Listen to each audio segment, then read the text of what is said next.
Assalamualaikum warahmatullahi wabarakatuh. Perkenalkan, nama saya Rifka Nabila. Di sini saya akan mempresentasikan mengenai acute pain management. Untuk pengertian dari acute pain management atau manajemen nyeri akut adalah suatu kumpulan prosedur medis yang bertujuan untuk meredakan atau menghilangkan nyeri pada pasien. Pengertian dari nyeri itu sendiri merupakan pengalaman sensorik dan emosional yang tidak menyenangkan akibat adanya kerusakan atau ancaman kerusakan jaringan. Berdasarkan definisi tersebut, nyeri merupakan suatu gabungan dari komponen objektif atau aspek fisiologi sensorik nyeri dan komponen subjektif atau aspek emosional dan psikologis. Sedangkan pengertian dari nyeri akut merupakan nyeri yang disebabkan oleh stimulasi noxious akibat trauma, proses suatu penyakit, atau akibat fungsi otot atau visceral yang terganggu. Nyeri tipe ini berkaitan dengan stres neuroendokrin yang sebanding dengan intensitasnya. Nyeri akut akan disertai hiperaktivitas saraf otonom dan umumnya mereda dan hilang sesuai dengan laju proses penyembuhan. Berikutnya, klasifikasi nyeri. Nyeri diklasifikasikan menjadi beberapa kategori sebagai berikut. Untuk kategori yang pertama, berdasarkan sumber nyeri, dibagi menjadi 3, yaitu nyeri somatik luar, yaitu nyeri yang stimulusnya berasal dari kulit, jaringan subkutan, dan membran mukosa. Yang kedua, nyeri somatik dalam, yaitu nyeri tumpul atau dullness dan tidak terlokalisasi dengan baik akibat rangsangan pada otot rangka, tulang, sendi, dan jaringan ikat. Yang ketiga yaitu nyeri visceral, yaitu nyeri karena perangsangan organ visceral atau membran yang menutupinya, pleura parietalis, perikardium, peritoneum. Kategori yang kedua berdasarkan jenis nyeri dibagi menjadi 3. Yang pertama, nociceptif, yaitu nyeri karena kerusakan jaringan baik somatik maupun visceral. Yang kedua, nyeri neurogenik, yaitu nyeri yang disebabkan oleh lesi atau disfungsi primer pada sistem saraf perifer. Yang ketiga, yaitu nyeri psikogenik, yaitu nyeri yang berhubungan dengan adanya gangguan jiwa, misalnya cemas dan depresi. Kategori selanjutnya yaitu berdasarkan timbul dan berlangsungnya nyeri, dibagi menjadi 2. Yang pertama, nyeri akut, yaitu nyeri yang timbul mendadak dan berlangsung sementara. Yang kedua, nyeri kronik, yaitu nyeri yang berkepanjangan, dapat berbulan-bulan tanpa tanda-tanda aktivitas otonom kecuali serangan akut. Kategori selanjutnya yaitu berdasarkan penyebab nyeri, dibagi menjadi 2. Yang pertama, nyeri onkologi, yang kedua, nyeri non-onkologi. Kategori selanjutnya berdasarkan derajat nyeri, dibagi menjadi 3. Yang pertama, nyeri ringan, yaitu nyeri hilang timbul, terutama saat beraktivitas sehari-hari dan menjelang tidur. Yang kedua, nyeri sedang, yaitu nyeri terus-menerus, aktivitas terganggu yang hanya hilang bila penderita tidur. Yang ketiga, nyeri berat, yaitu nyeri terus-menerus sepanjang hari, penderita tidak dapat tidur dan sering terjaga akibat nyeri. Yang selanjutnya yaitu fisiologi dan anatomi nyeri. Saraf yang dapat mendeteksi nyeri dinamakan nociception. Nociception termasuk menyampaikan informasi perifer dari reseptor khusus pada jaringan atau nociceptors kepada struktur sentral pada otak. Sistem nyeri mempunyai beberapa komponen, yaitu reseptor khusus disebut nociceptors pada sistem saraf perifer mendeteksi dan menyaring intensitas dan tipe stimulasi noxious. Kedua, saraf aferen primer atau saraf A delta dan C mentransmisikan stimulus noxious ke CNS. Yang ketiga, cornu dorsalis medulla spinalis adalah tempat di mana terjadi hubungan antara serat aferen primer dengan neuron kedua, dan tempat kompleks hubungan antara lokal eksitasi dan inhibitor interneuron dan traktus descendent inhibitor dari otak. Yang keempat, traktus ascending nociceptic, antara lain traktus spinothalamicus lateralis dan ventralis, menyampaikan sinyal kepada area yang lebih tinggi pada talamus atau orde 2. Yang kelima yaitu traktus thalamocorticalis yang menghubungkan talamus sebagai pusat relay sensibilitas ke korteks cerebralis pada gyrus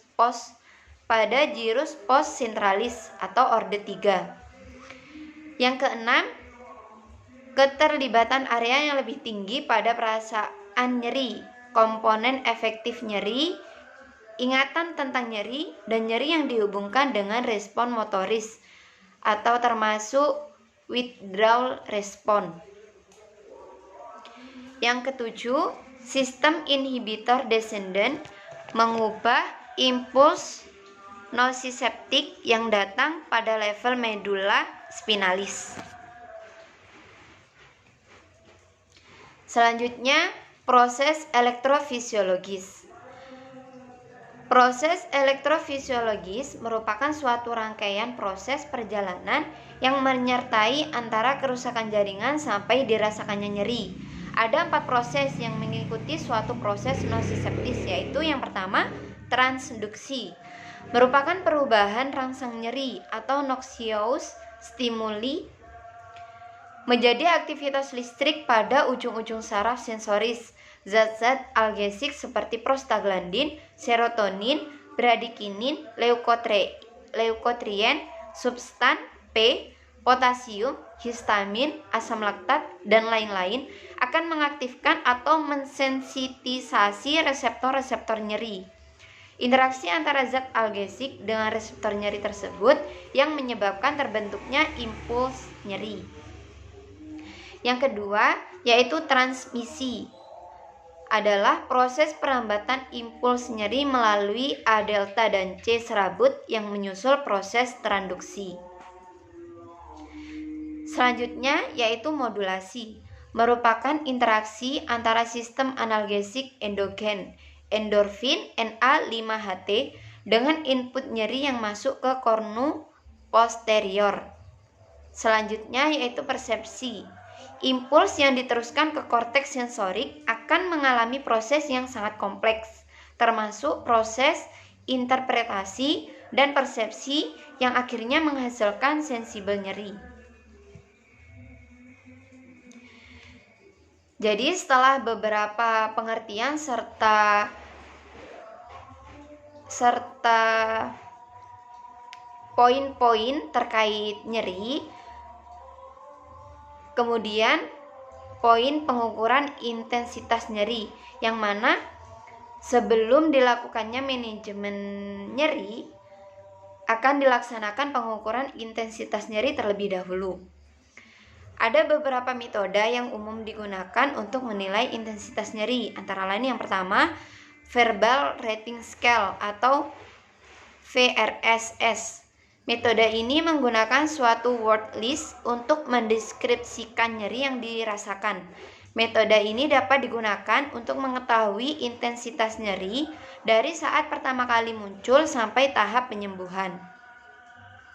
Penilaian ini menjadi beberapa kategori nyeri, yaitu yang pertama tidak nyeri, non, kedua nyeri ringan, mild, ketiga nyeri sedang, moderate, yang keempat nyeri berat atau severe, yang kelima nyeri sangat berat atau very severe.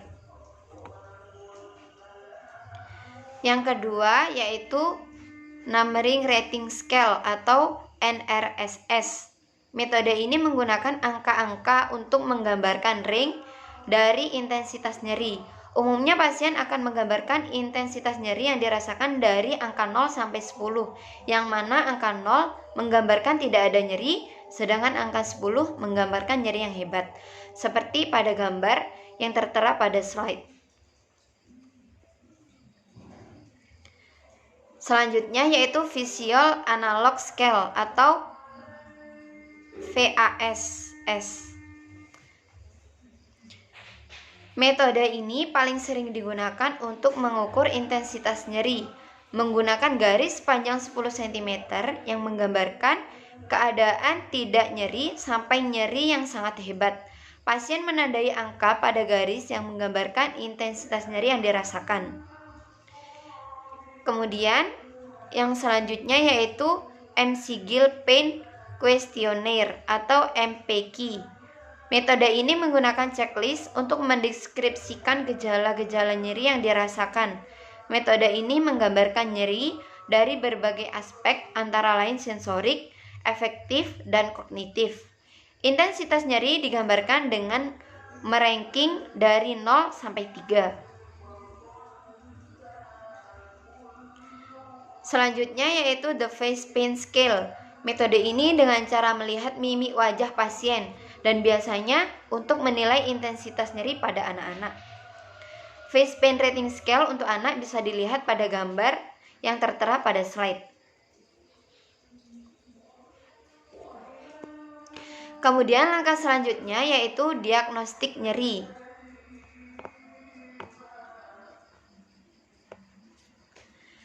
Diagnostik nyeri dilakukan sesuai dengan usaha untuk mencari penyebab terjadinya nyeri. Pemeriksaan terhadap nyeri harus dilakukan dengan seksama yang dilakukan sebelum pengobatan dimulai, secara teratur setelah pengobatan dimulai, kemudian setiap saat bila ada laporan nyeri baru, dan setelah interval terapi 15-30 menit setelah pemberian parenteral dan 1 jam setelah pemberian peroral. Langkah-langkah untuk menentukan diagnostik nyeri meliputi yang pertama, anamnesis yang teliti. Dalam melakukan anamnesis terhadap nyeri harus mengetahui beberapa hal, yaitu bagaimana kualitas nyeri yang diderita meliputi kawitan, lama, dan variasi yang ditimbulkan untuk mengetahui penyebab nyeri. Kemudian mengetahui lokasi dari nyeri yang diderita, apakah dirasakan di seluruh tubuh atau hanya pada bagian tubuh tertentu. Kemudian mengetahui intensitas nyeri untuk menetapkan derajat nyeri. Kemudian mengetahui keadaan yang memperberat atau memperingan nyeri. Dan yang terakhir yaitu mengetahui penyakit sebelumnya, pengobatan yang pernah dijalani, dan alergi obat. Diagnostik selanjutnya yaitu pemeriksaan fisik. Pemeriksaan fisik bertujuan untuk menguraikan patofisiologi nyeri. Beberapa pemeriksaan fisik sebagai berikut. Yang pertama, pemeriksaan vital sign dilakukan untuk mendapatkan hubungannya dengan intensitas nyeri karena nyeri menyebabkan stimulus simpatik seperti takikardia, hiperventilasi, dan hipertensi. Pemeriksaan selanjutnya yaitu Glasgow Coma Scale Routine. Dilaksanakan untuk mengetahui apakah ada proses patologi di intrakranial. Pemeriksaan selanjutnya yaitu pemeriksaan khusus neurologi seperti adanya gangguan sensorik sangat penting dilakukan, dan yang perlu diperhatikan adalah adanya hipoastesia, hiperestesia, hiperpatia, dan alodinia pada daerah nyeri yang penting menggambarkan kemungkinan nyeri neurogenik. Pemeriksaan diagnostik selanjutnya yaitu pemeriksaan psikologis. Pemeriksaan psikologis juga merupakan bagian yang harus dilakukan dengan seksama agar dapat menguraikan faktor-faktor kejiwaan yang menyertai. Tes yang biasanya digunakan untuk menilai psikologis pasien berupa The Minnesota Multipsychic Personality Inventory atau MMPI. Dalam mengetahui permasalahan psikologis yang ada, maka akan memudahkan dalam pemilihan obat yang tepat untuk penanggulangan nyeri. Kemudian pemeriksaan penunjang. Pemeriksaan penunjang yang dilakukan bertujuan untuk mengetahui penyebab dari nyeri. Pemeriksaan yang dilakukan seperti pemeriksaan laboratorium dan imaging seperti fotopolos, CT scan, MRI, atau bone scan.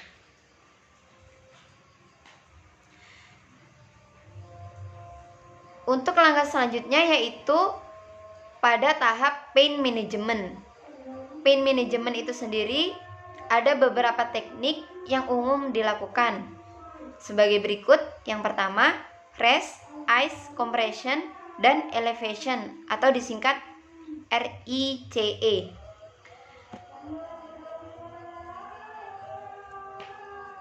Merupakan metode yang digunakan untuk meredakan nyeri secara sederhana, yang dilakukan dengan mengompres daerah yang terasa sakit dan memposisikan bagian tubuh tersebut lebih tinggi untuk meredakan nyeri yang sifatnya sementara. Metode RICE sering digunakan untuk meredakan nyeri pada otot dan sendi, serta sering dikombinasikan dengan pemberian obat pereda nyeri. Kemudian yang selanjutnya yaitu obat-obatan. Penggunaan obat pereda nyeri merupakan metode yang paling umum untuk mengontrol rasa sakit. Beberapa jenis obat-obatan yang dapat diberikan untuk mengatasi rasa nyeri yaitu analgesik, contoh paracetamol, aspirin, dan ibuprofen, antikonvulsan seperti carbamazepin dan gabapentin, antidepresan seperti amitriptilin, antimigren seperti sumatriptan, dan opioid seperti oxycodone, fentanyl, dan tramadol. Selanjutnya yaitu fisioterapi. Terapi ini dapat berupa terapi panas, terapi dingin, pijat, atau latihan fisik. Kemudian ada juga pembedahan. Dapat dilakukan sebagai metode untuk meredakan nyeri. Meskipun tidak semua nyeri perlu ditangani dengan metode pembedahan ini. Beberapa metode pembedahan untuk meredakan nyeri antara lain penghambat saraf, yaitu metode manajemen nyeri khusus pada bagian tulang belakang, bertujuan untuk menstabilkan ruas-ruas tulang belakang atau mengurangi tekanan yang menyebabkan terjadinya nyeri pada saraf tersebut. Selanjutnya, dorsal root entry zone operation, disingkat DREZ, yaitu metode pembedahan untuk meredakan nyeri dengan cara menghancurkan jaringan atau serabut saraf yang menimbulkan rasa nyeri pada pasien. Yang selanjutnya yaitu stimulasi listrik, yaitu metode pembedahan untuk meredakan nyeri dengan cara merangsang serabut saraf dengan menggunakan aliran listrik. Selanjutnya yaitu dengan metode konseling, metode yang dapat digunakan untuk mengatasi rasa sakit secara lebih baik dan berperan sebagai metode manajemen nyeri tambahan selain pemberian obat-obatan atau pembedahan. Konseling juga dapat membantu dokter untuk mengetahui perubahan psikis pasien yang ditimbulkan oleh nyeri tersebut. Yang terakhir yaitu akupuntur, merupakan metode yang dilakukan dengan menusukkan jarum ke daerah tertentu pada tubuh untuk meredakan nyeri. Jadi beberapa pain management yang telah saya sebutkan tadi. Jadi sebelum dilakukannya metode penyembuhan pada rasa nyeri, diperlukan untuk melakukan diagnostik terlebih dahulu dan juga intensitas rasa nyerinya.